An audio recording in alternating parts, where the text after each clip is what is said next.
مقابل هدفين. نتابع كيف جاء شريط الأهداف بهذه الكيفية. افتتح ساد دومبا باب التسجيل لمصلحة أهلي بنغازي في الدقيقة الخامسة من عمر الشوط الأول. يتواصل زحف أهلي بنغازي بعد ذلك.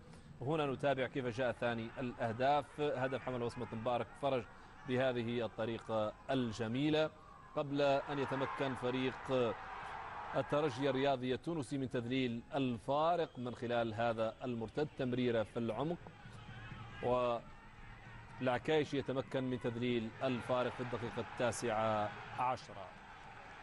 وفي آخر أنفاس الشوط الأول من عمر هذه المباراة أوركو ما يتمكن من تسجيل ثالث أهداف أهلي بنغازي بهذه الطريقة لينتهي الشوط الأول لمصلحة الفريق الليبي 3-1.